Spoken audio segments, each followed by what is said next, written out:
Mari kita sambut dan berikan tepuk tangan yang meriah buat Kapolda Sumatera Utara. Dan rana tas piring manggisku, kini pukul aku sengembas, kegagalan aku berbalas pandu, oh mama piringku. Ya, selamat datang kami ucapkan kepada Bapak Kapolda Sumatera Utara. Lagi labelin uraku pusuku.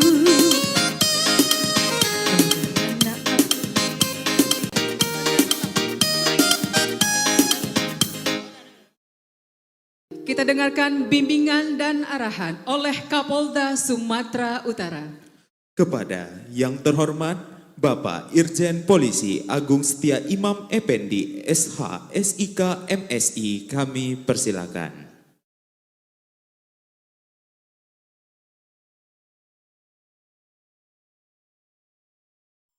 Bismillahirrahmanirrahim. Assalamualaikum warahmatullahi wabarakatuh. Salam, Om Swastiastu, Namo Buddhaya, Rahayu. Bagi kita sekalian, Bapak Ibu sekalian yang saya hormati, Bapak Panitia, Prof. John Peter Sinaga, yang gagas acara ini, sekaligus ini satu penghormatan bagi penulisan buku dan negaranya. Yang saya hormati, Pangdam yang diwakili oleh Kolonel Pak Toto, terima kasih. Bapak Nainggolan, Dewan Pengarah, Profesor Saiful Anwar, narasumber yang juga hadir, MA, Prof. Zulkarnain, UPRI, Prof. In, Pancabudi, Prof.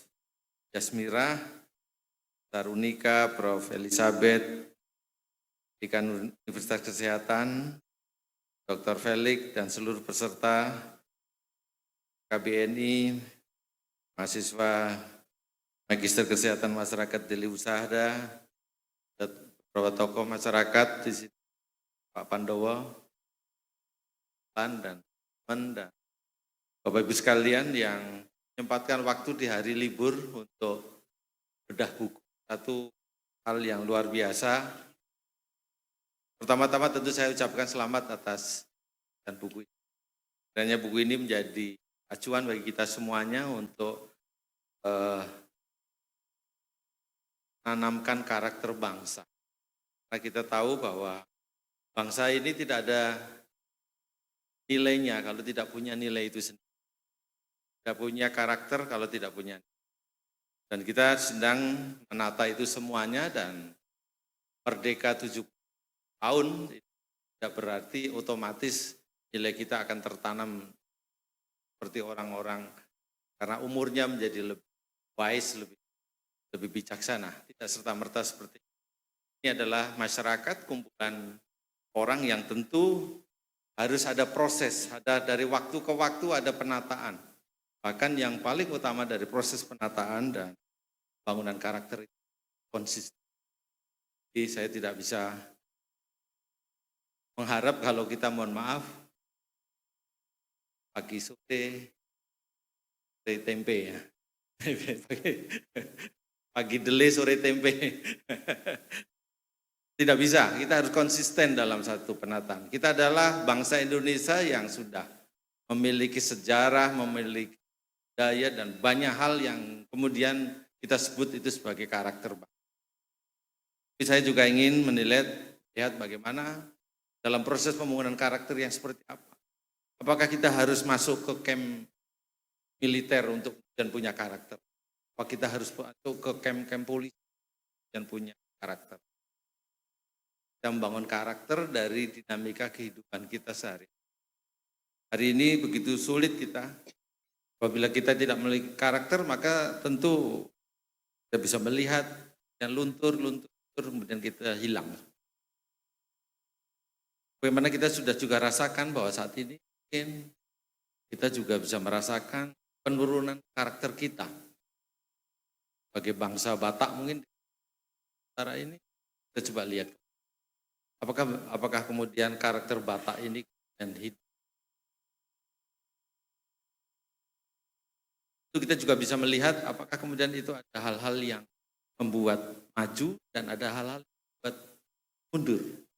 Kalau kita mampu mengidentifikasi itu, dan kita ingin jadinya kesepakatan dan naluri kita ingin terus kita membuat majuan dan itu tidak lepas dari sejarah, dari kita harus bangun ini dalam objektifnya kepada seluruh rakyat Indonesia. Satu setuju. Kalau kita perhatikan K207 desa, kita tahu hari ini Gen Z kita 27,94. Gen Z. Jumlahnya 74 juta. Anak-anak yang lahir tahun 97 rasa ada di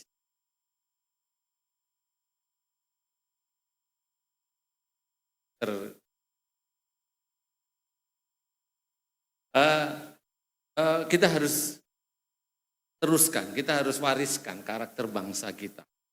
Kita lihat Sumatera Utara dengan 15.105 penduduknya, Gen Z kita di 3, itu satu hal yang harus kita potret bahwa anak-anak muda kita harus kita kuatkan karakter. Kita sudah bisa melihat di kita lihat anak-anak Indonesia yang rasanya bukan Indonesia. Anak-anak yang sudah kehilangan nilai ke Indonesia. Saya rasa itu menjadi problem bagi kita. Kalau kemudian kita nanti bersaing dengan negara lain, kancah persaingan, hal ini kita akan berapa besar kita bisa lihat karakter Amerika yang seperti apa, karakter China yang seperti apa, karakter Jepang yang seperti apa. Karena kita bisa lihat karakter-karakter unggulnya dari bangsa-bangsa itu. Dan bagaimana kita hari-hari menyaksikan karakter-karakter lemahnya kita. Yang kita kemudian seakan-akan kehilangan arah untuk bagaimana kita karakter kita. Saya pikir kita sudah berikan, pemerintah negara sudah memberikan satu roadmap yang baik untuk mewujudkan Indonesia Emas 2045, satu abad kemerdekaan Indonesia. Benarkah kita akan mencapai Indonesia Emas itu di tahun 2045? Dari roadmap yang dibangun pemerintah rasanya itu sudah menjadi harapan. Kita punya harapan besar dengan. Tapi kita juga bisa lihat bahwa dan semua itu harus kita lihat, kita fokuskan, objektifkan pada hal-hal yang memang apa yang harus kita garap. Bukan sekedar bahasan-bahasan, narasi-narasi, tapi objektifnya apa yang harus kita lakukan dalam pembangunan karakter ini. Kita melihat bahwa pembangunan menuju Indonesia Emas 2045, kita harus memanfaatkan apa bonus utama. Di negara-negara Eropa, negara Jepang sudah masuk ke bonus demografi kedua. Yang mereka bisa rasakan bahwa bonus-bonus di negara-negara yang sukses menikmati bonus demografinya, sekarang kita bisa lihat orang tua yang keliling dunia, berwisata, dan membangun bisnis tempat-tempat yang lain di luar negaranya. Itu adalah indikator-indikator bahwa bonus demografi yang mereka garap, mereka kerjakan di negaranya itu. Kita akan punya bonus demografi di tahun 2020 sampai 2020. Tinggal 1 tahun ke depan. Setelah itu kita akan menyusut, orang tua akan lebih banyak daripada. Pertanyaannya adalah, benarkah orang muda sekarang sudah punya bekal untuk menjadi tua? Pertama pasti bekal karakternya, karena karakter itu yang buat dia bisa dijual. Demikian juga apakah kemudian dalam bonus demografi itu orang-orang muda kita siap dengan saving yang memadai, yang cukup. Dari tuanya dia mengurus Rasa ini pertanyaan-pertanyaan yang menjadi sangat kompleks. Namun saya ingin mengajak kita semuanya memahami bahwa bonus demografi kita mesti harus kita kelola. Yang kita lihat dalam perkembangan atau apa yang terjadi pada bonus demografi di negara-negara lain, sudah melewati dan mampu mengoptimalkan bonus demografi seperti Jepang. Hari ini Jepang sulit mencari anak, orang yang mau. Tokyo banyak kereta lewat tapi isinya anjing. Kereta bayi yang ditenteng tapi isinya anjing. Pet shop lebih banyak daripada rumah-rumah anak. Ini fenomena baru yang kita harus tahu bahwa Jepang mampu mengelola demografi yang optimalkan dan dia peroleh kekuatan dari politik. Kita juga bisa lihat bagaimana Jepang untuk mendapatkan seperti sekarang ini manfaatan bonus demografi yang dia lakukan pada tahun-tahun 50, 5 tahun setelah dibom atom yang dikelola. Kita tahu Kaisar Jepang mencari guru setelah pengeboman. Itu menggambarkan bagaimana dia menata bahwa sektor pendidikan menjadi penting. Akses masyarakat dididik menjadi orang yang berkualitas sangat penting. Dan itu bisa kita lihat juga bagaimana tidak hanya sektor kesehatan. Hari ini bapak-bapak kalau warga negara Jepang punya anak kecil itu dibiayai negara lebih daripada gajinya bapaknya. Itu satu hal yang disiapkan untuk bagaimana negara menyiapkan anak-anak yang baru lahir, anak-anak Jepang yang baru.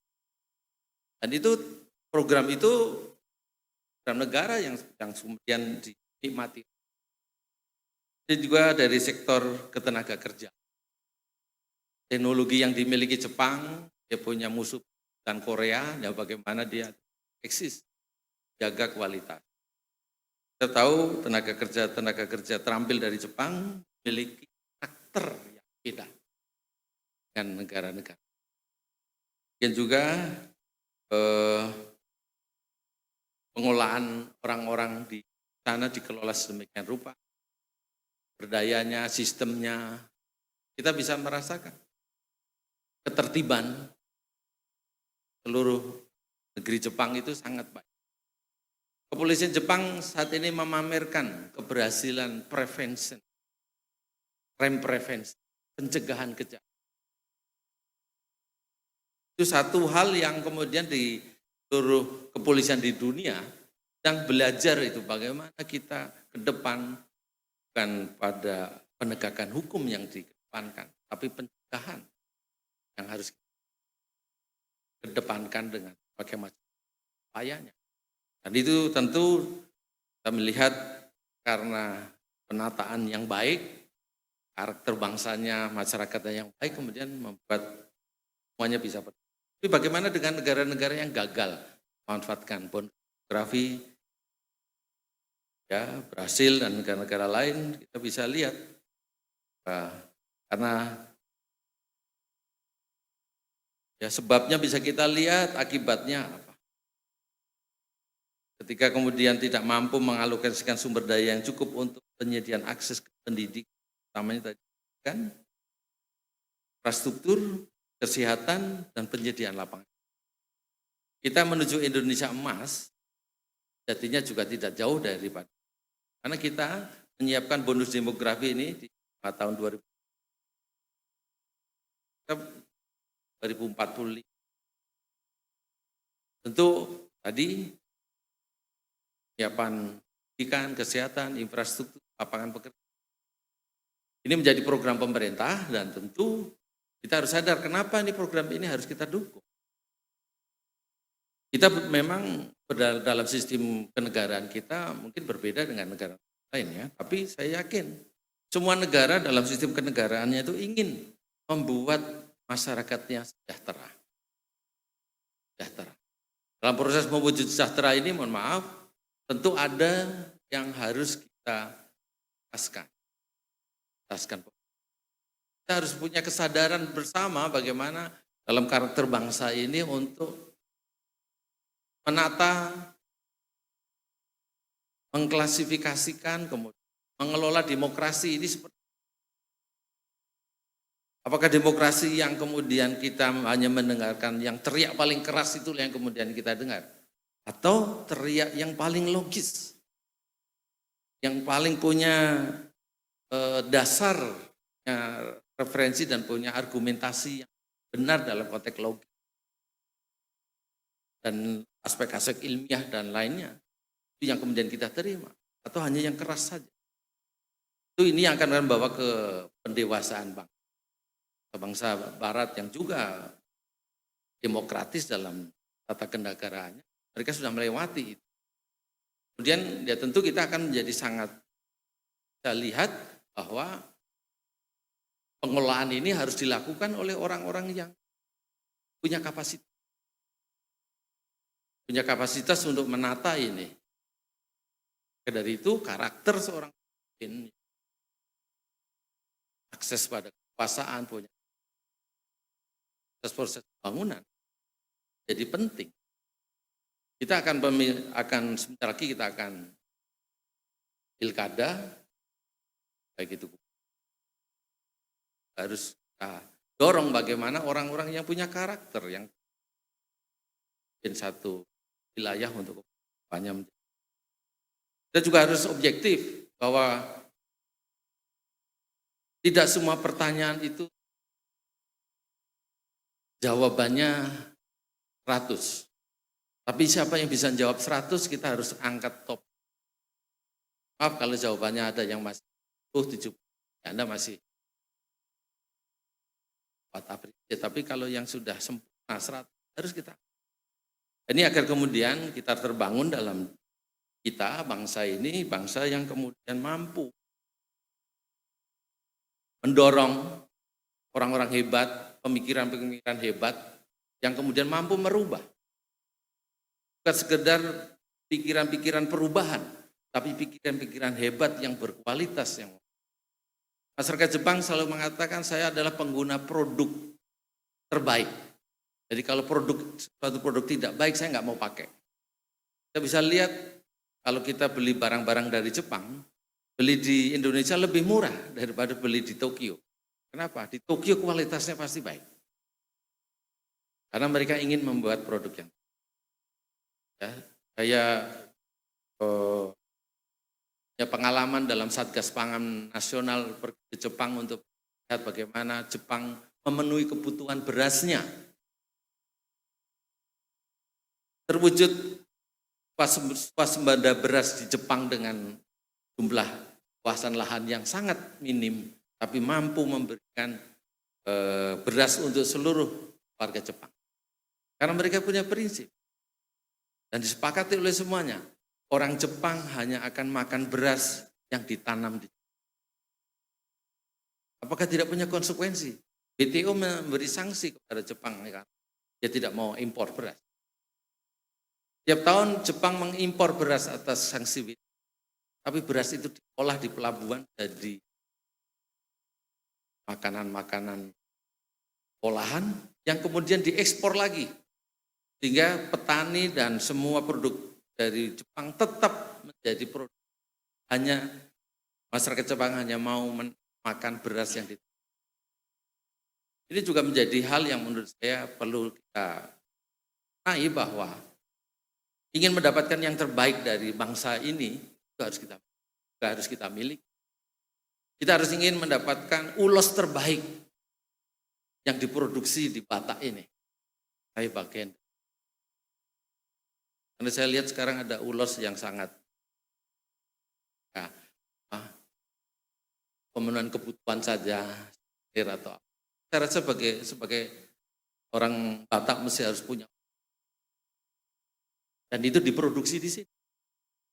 Itu salah satu yang harus kita bangun, bahwa kemudian kita ada hal yang harus kita miliki, yang tadi saya katakan value. Kenapa kita harus memiliki value? Karena value itu yang bisa dijual. Anda nggak punya value, Anda nggak bisa menjual diri Anda. Berapa besar nilai value Anda, itu seberapa harga Anda. Maaf kalau kita orang-orang yang tidak orang-orang yang tidak punya komitmen yang jelas dan kejujuran yang jelas. Mohon maaf, harganya ya harga recehan. Tapi kalau kemudian kita punya komitmen, punya nilai-nilai luhur bangsa ini yang kuat, seberapa kita kasih harga orang akan ngikut. Itulah sejatinya karakter yang terus kita bangun. Kita selalu mengatakan karakter itu tergantung seperti mana kekuatan kita. Kekuatan ekonomi terutama. Kita anggap orang yang ekonomi kuat, karakternya bagus. Kita juga bisa lihat nih, konglomerat dunia di Indonesia itu banyak. Contohnya ini, sama 6 Mas.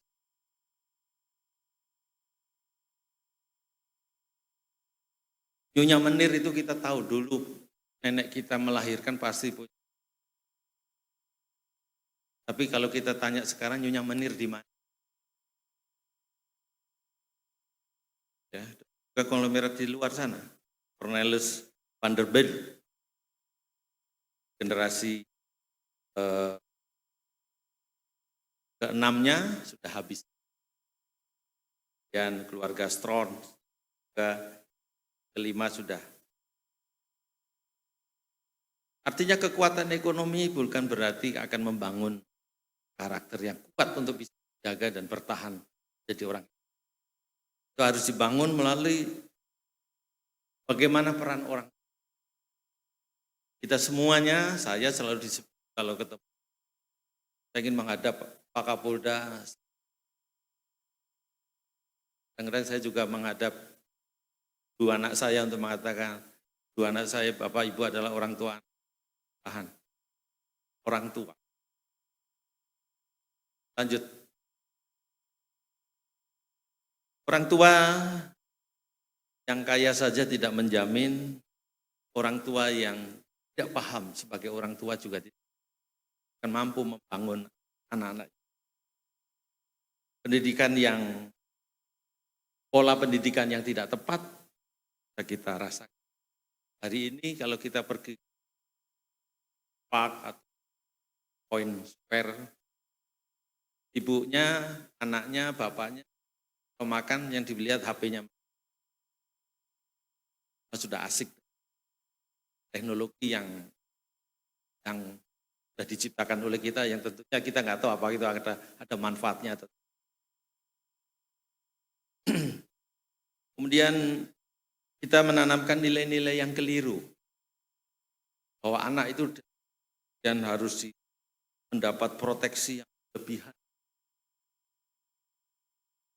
Saya melihat beberapa sekolahan yang kemudian orang tua sangat mengintervensi. Dan banyak hal yang kemudian anak dipertontonkan dengan nilai-nilai yang belum masanya.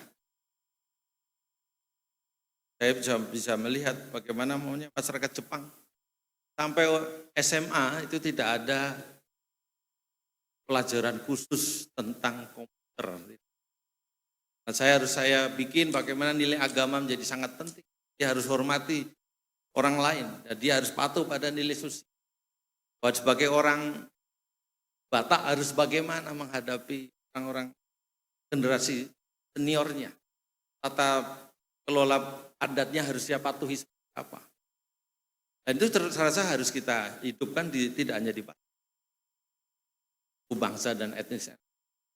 Saya rasa ini menjadi hal yang akan menjadi penting bagi kita semua.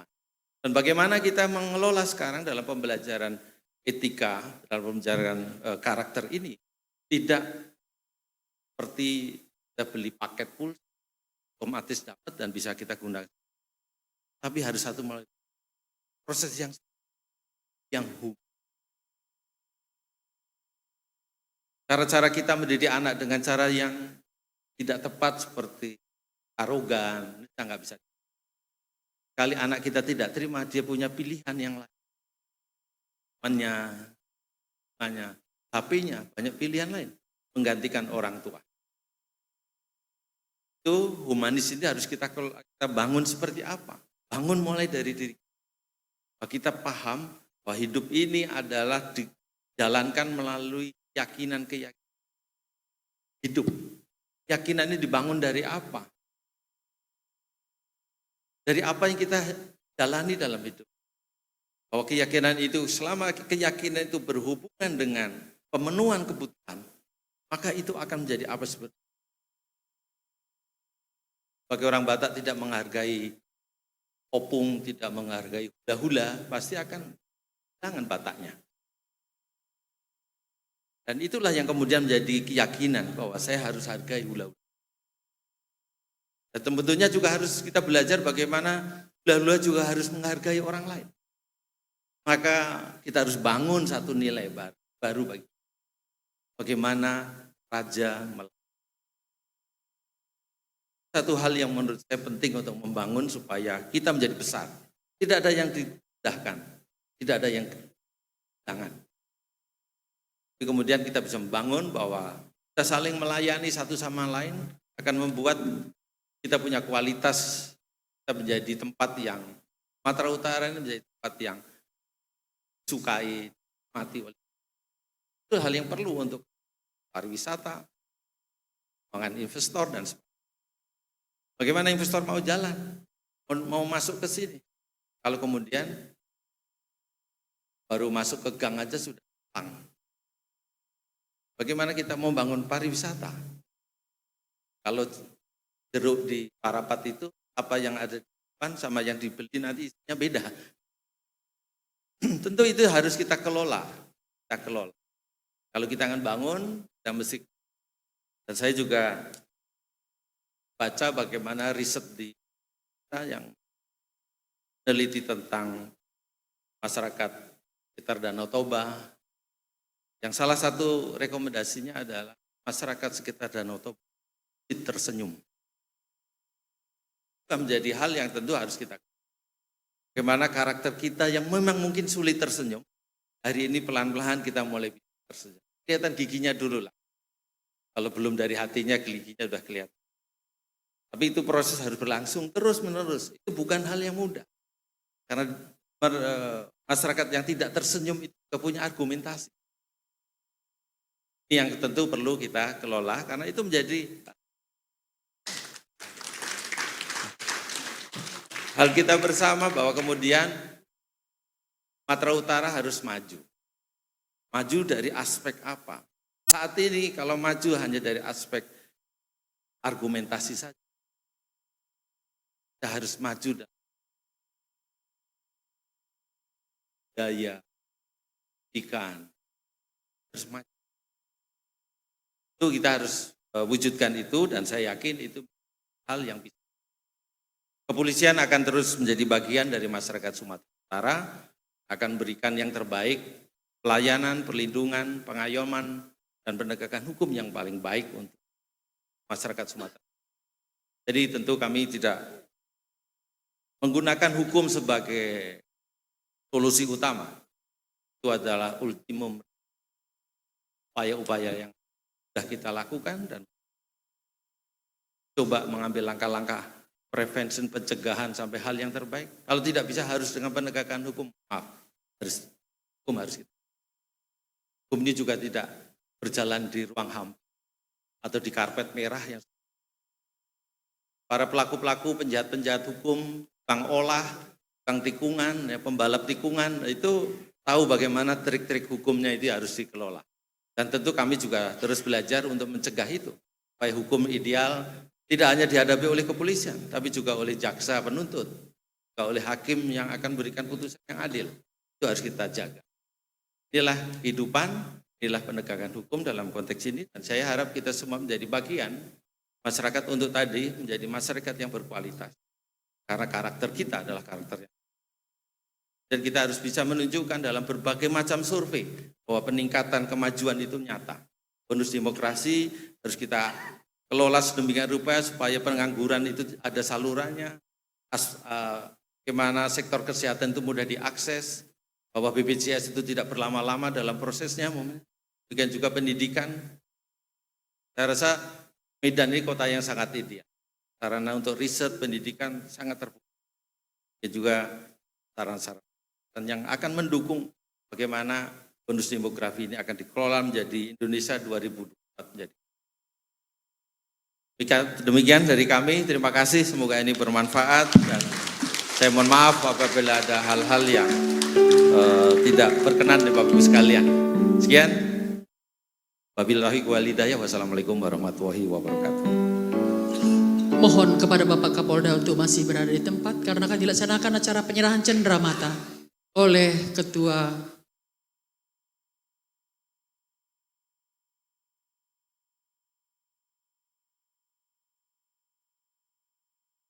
penyerahan cenderamata didampingi oleh Ketua FKBNI.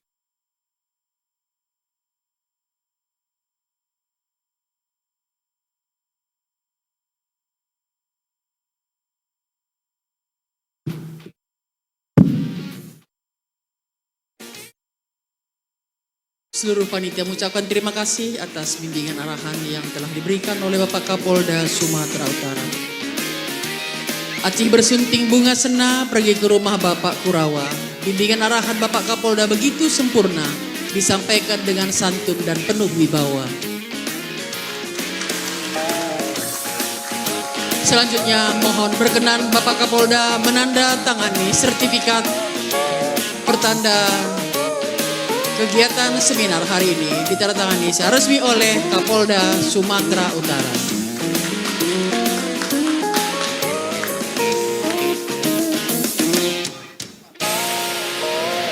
Terima kasih kepada Bapak Kapolda.